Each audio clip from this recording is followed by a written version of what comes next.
Hi family, இன்றைக்கி நம்ம Irfan view சேனலில் நம்ம இர்ஃபான் ப்ரோ செஞ்ச அவங்க அம்மாவோட மட்டன் சுக்கா ரெசிபி வாங்க எப்படி செய்யுதுன்னு பார்ப்போம். அதுக்கு ஒரு பவுலில் மட்டன் எடுத்துகிட்டு அது கூட மட்டனுக்கு தேவையான அளவு கல்லுப்பு சேர்த்துக்கரலாம்.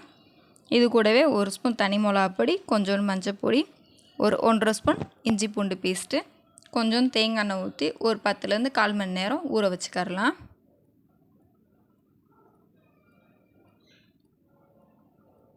இப்போது ஒரு குக்கரில் தேங்காய் எண்ணெய் கொஞ்சம் சேர்த்துக்கரலாம். இது கூடவே ஸ்பைசஸாக பிரியாணி இலை, 2 பட்டை, 2 கிராம்பு, 2 ஏலக்காய் அதுவும் சேர்த்துக்கரலாம்.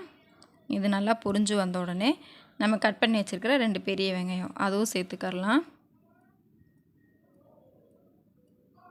வெங்காயம் நல்லா வதங்கட்டும். இந்த டைமில் சும்மா கொஞ்சம் கருவேப்பிலை போட்டுட்டு நான் ஒரு 1/2 ஸ்பூன் தனி மிளகா பொடி சேர்த்துக்கிறேன்.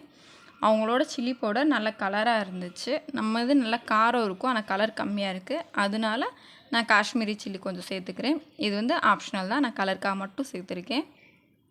இப்போது நம்ம ஊற வச்சுருக்கோம்ல மட்டன், அதையும் சேர்த்துக்கரலாம்.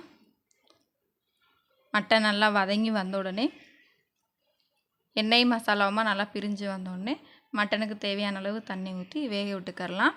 நான் அவங்க அம்மா சொன்னது மாதிரியேவும் சிம்மும் இல்லாமல் ஃபுல்லும் இல்லாமல் மீடியம் ஃப்ளேமில் வச்சு 3லேருந்து 4 விசில் விட்டுருக்கேன். மட்டன் நல்லா வெந்திருக்கு.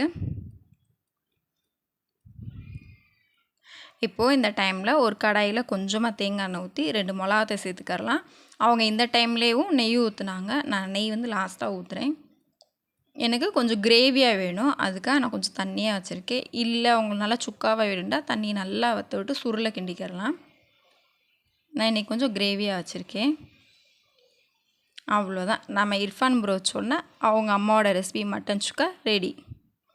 நல்லா சாப்பாடில் போட்டு அந்த எண்ணெயும் மசாலாவுமா சாப்பிடும்போது அவ்வளோ ருசி. கண்டிப்பாக நீங்களும் ட்ரை பண்ணிவிட்டு எப்படி இருந்துச்சுன்னு கமெண்ட் சொல்லுங்கள். லைக் பண்ணுங்கள், ஷேர் பண்ணுங்கள், கமெண்ட் பண்ணுங்கள், சப்ஸ்கிரைப் பண்ணுங்கள். தேங்க்ஸ் ஃபார் வாட்சிங்.